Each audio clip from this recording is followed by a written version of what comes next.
La spirale de la toute-puissance et du déni dans le burn-out ou le pré-burn-out. Bonjour à tous et bienvenue sur Burnout TV. Alors si c'est la première fois que vous venez, il faut savoir que c'est une chaîne qui est consacrée au burn-out, à l'épuisement professionnel, à l'épuisement familial, à la surcharge mentale. Si vous y êtes intéressé, n'hésitez pas à vous abonner et n'hésitez pas à cliquer sur la petite cloche pour recevoir les nouvelles notifications.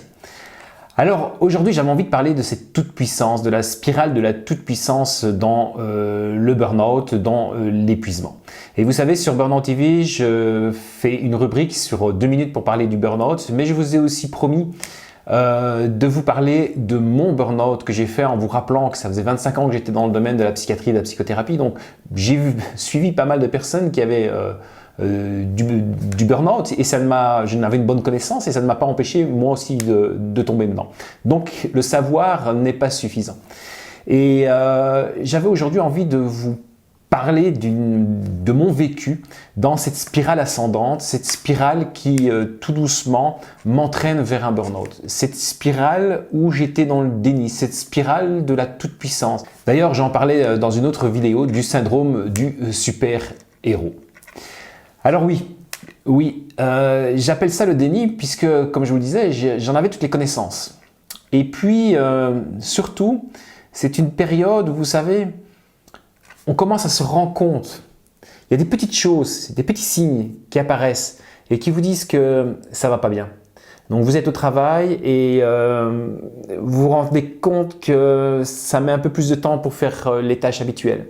Vous vous rendez compte que la concentration est vachement diminuée. Mais on s'en rend compte sans s'en rendre compte. Parce que directement, il y a un mécanisme de déni qui se met derrière et qui se dit c'est pas grave, je vais faire autre chose. C'est parce que tu t'ennuies. Si c'est parce que tu t'ennuies, trouve une autre occupation. Et donc, je vais me trouver toutes des fausses excuses qui vont m'éloigner du trou dans lequel je suis en train de tomber. Et inconsciemment, j'en suis persuadé. Et quand je dis inconsciemment, c'est semi-conscient et semi-inconscient. Je savais qu'à un moment donné, ça allait craquer. Mais j'ai tellement peur de craquer parce que je me dis si je craque, je ne me releverai pas. Donc, je remets une couche. Et comment est-ce que j'ai remis une couche? Et ça, c'est intéressant, c'est que on remet des couches déjà en augmentant son temps de travail. Au départ, à cette époque-là, donc j'avais un rôle à responsabilité et donc je faisais plus que mes 8 heures pour essayer d'arriver au bout de mes tâches. Mais ça ne suffisait pas, j'avais l'impression de m'embêter, j'avais l'impression de m'ennuyer, j'avais l'impression que le boulot ne m'intéressait plus alors que ça faisait 20 ans que j'étais dans ce travail, 25 ans et que je pense profondément et j'en suis certain que j'aime ce boulot. Mais à ce moment-là, je me pose la question, tiens, est-ce que j'aime vraiment encore mon boulot? Est-ce que c'est quelque chose qui me plaît?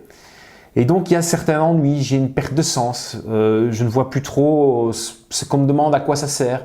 Ça s'éloigne tellement de quelque part mes talents, ça s'éloigne tellement de ce que je suis, que tout d'un coup, je me rends compte en fait que l'ennui est omniprésent. Et pour retrouver un peu d'excitation à ça, j'ai eu la merveilleuse et superbe idée de me dire, comme beaucoup font, il faut faire du sport. Donc tout d'un coup, j'ai fait du sport. Et c'est là que je vous dis la spirale de la toute-puissance et la spirale de je me rajoute des choses, je me rajoute des choses. À chaque fois que je me rajoute quelque chose, je vais me cacher de la réalité qui est mon effondrement. Parce que réellement, quand on rentre dans un burn-out, il y a un effondrement qui s'installe, mais dont on ne veut pas reconnaître. Et donc, on s'isole dans cet effondrement. Et dans la notion du super-héros, c'est que ce regard des autres qui pensaient que vous étiez quelqu'un, enfin qui pensent d'ailleurs que vous êtes quelqu'un de super efficace, que vous êtes quelqu'un quelque part d'invincible, même s'il y en a certains dans leur coin qui disent mais un jour c'est pas possible, il va craquer. Et vous continuez les défis, vous continuez à rajouter des choses pour montrer aux autres qu'ils ont raison de penser ça. Et d'ailleurs, c'est un petit peu ce que vous pensez de vous-même.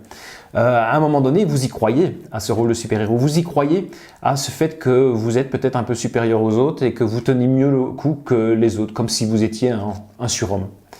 Et donc, pour revenir, qu'est-ce que je me suis mis et sur un bon, je veux dire, pour vouloir bien faire au départ. Donc, nombre de fois où je dis aux gens, vous savez, il faut vous reconnecter à vous-même ou il faut se ressourcer. Donc pour se ressourcer, faites une activité sportive.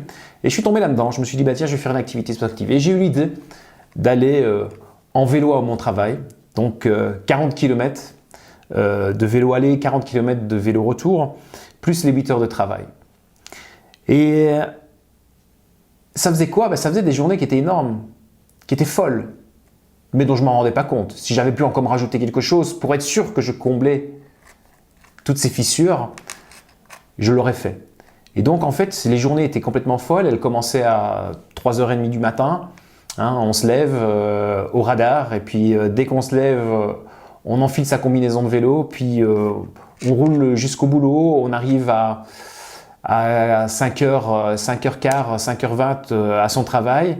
On prend sa douche, on prend quand même un petit déjeuner. Et puis, après le petit déjeuner, ben, on attaque ses 8 heures de travail. Et puis, dans le travail, on n'est tellement pas bien qu'on est pressé de retourner et de prendre son vélo parce qu'on est persuadé que le vélo, lui, ça me donne la pêche. Le vélo me donne l'envie, me reconnecte quelque part à une excitation. Et donc, je reprends mon vélo vers 3h, 3h30 de l'après-midi. Et je rentre à la maison, il est 5h, 5h30, voire parfois 6h. Et une fois que je rentre, ben, je vais encore faire une petite activité. Et puis, je reprends aussi du travail, du boulot, parce que ben, malheureusement, j'arrive plus à assumer mon travail au boulot. Et donc, je reprends du travail à la maison en espérant être efficace. Et donc, ça a été un leurre extraordinaire. Et ce leurre m'a fait tenir, ou en tout cas ce leurre m'a permis de me rendre tout puissant. De se dire que, bah oui, si j'arrive encore à rajouter ça, il ne peut rien m'arriver, c'est que c'est la faute au boulot. C'est que c'est le boulot qui me détruit, mais en fait le reste, moi j'ai de la force et j'ai de la pêche. Et là, à nouveau, j'ai envie de m'inscrire en défaut de ça. C'est que non, absolument pas. En fait, au départ, oui, c'était d'une bienveillance extraordinaire vis-à-vis de moi-même, c'était de me dire, il faut te changer les idées, t'aimes le sport, bah vas-y, fais-le. J'avais toujours eu cette idée d'aller en vélo au boulot, donc fais-le. Et à un moment donné, quand je me suis...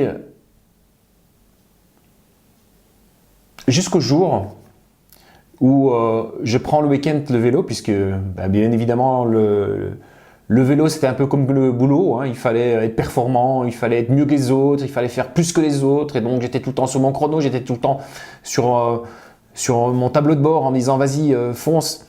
Et donc c'était devenu même plus du sport, c'était devenu la quête de la performance, la quête du super-héros. Et comme je l'avais dit, le super-héros sans pouvoir, bah, à un moment donné, ça craque.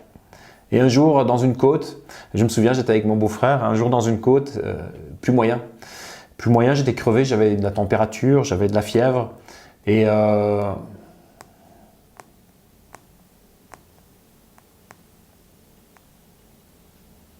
donc, je me suis arrêté. Hein, je me suis arrêté pendant quelques temps. Et là, s'en est suivi un scanner parce que je m'en sortais pas. 3 semaines après, j'avais toujours la température qui venait, qui disparaissait, qui venait, qui disparaissait. Et puis j'ai fait une bonne sarcoïdose. Et une bonne sarcoïdose, c'est quoi? C'est de se dire que c'est une maladie auto-immune. Et une maladie auto-immune, elle vient souvent quand? Elle vient quand on ne s'écoute pas, quand on ne prend pas soin de soi. Et à un moment donné, quand le cerveau a refusé d'accepter ce qui était inacceptable et donc de pouvoir utiliser des stratégies par rapport à ça pour pouvoir s'en sortir, à un moment donné, votre cerveau, il ne suffit pas et donc c'est votre corps qui lâche et c'est votre corps qui dit stop. Donc tout ça, c'est pour vous dire qu'à un moment donné, je me rajoutais du travail. J'étais dans cette spirale où je vais faire de plus en plus pour combler un manque, pour combler un trou, pour combler les failles. Vous savez, c'est vraiment un peu, moi j'ai cette image du mur qui est fissuré et que chaque année on remet un peu de ciment ou tous les jours on remet un peu de ciment en espérant que la maison ne va pas s'écrouler. Mais à un moment donné, ces fissures qu'on remplit ne sont plus suffisantes parce que les fondations commencent à être effritées et puis alors il y a tout château de cartes qui s'écroule. Et quand ça s'écroule pas de la manière dont vous pensez que ça va s'écrouler, ça s'écroule à un moment donné où vous n'y attendez pas. Et je peux vous dire d'ailleurs que cette spirale de la toute-puissance où je faisais le sport, donc je faisais le vélo, je faisais le travail, après le travail je revenais en vélo, et puis après je faisais souvent quand je montais encore une heure et demie à cheval, je m'occupais du cheval, enfin voilà, donc c'était des journées hyper complètes, mais où vous commenciez à vous déconnecter complètement de votre entourage, vous déconnecter complètement des autres, vous aviez peu d'empathie envers les autres, si vous venez se plaindre, vous dites allez écoute va te faire voir puisque moi j'y arrive, alors toi tu dois y avoir aussi, arrête de te plaindre. Donc toute cette empathie là va commencer à disparaître, va commencer à s'effriter, donc vous vous isolez. Et cet isolement, elle ne peut pas continuer, se maintenir dans le temps. Maintenant il faut savoir que parfois le cerveau vous pousse à aller encore plus loin. Ces mécanismes mentaux vous poussent encore. Et donc cette sarcoïdose, cette maladie auto-immune ne m'a pas suffi. Savez-vous que le premier jour, une fois rétabli, donc 4 mois d'arrêt, une fois rétabli, le premier jour, qu'est-ce que je fais? Je retourne en vélo au travail pour montrer que je suis toujours aussi puissant, puisque j'ai tout remis sur la faute d'un problème physique et je n'ai pas, absolument pas remis en cause mon travail, remis en cause que mon surinvestissement, ma dépendance quelque part au travail et mon inefficacité quelque part, parce que mon efficacité avait vachement diminué comparé à avant. Donc, je suis reparti en vélo et c'est seulement après qu'il y a eu ce fameux matin où je suis parti en voiture et que là, mon corps n'a pas suivi et que j'ai dû retourner tant bien que mal à la maison, aller voir mon médecin traitant. Ça, vous l'aviez vu d'ailleurs dans la première vidéo où j'explique comment s'est déclaré le premier jour mon burn-out. Donc voilà un petit peu, j'avais envie de vous prévenir que on le sait, on voit qu'on commence à s'effriter. Et ça, vous pouvez aussi le voir par tous les petits symptômes qui sont présents. On sait qu'on commence à s'effriter, mais on refuse de le voir, on est dans le déni. Et dans ce déni, on se rajoute encore des éléments, on se rajoute encore du travail pour en fait, tout simplement, faire abstraction de la souffrance qui est en nous et aussi surtout parce qu'il y a la peur.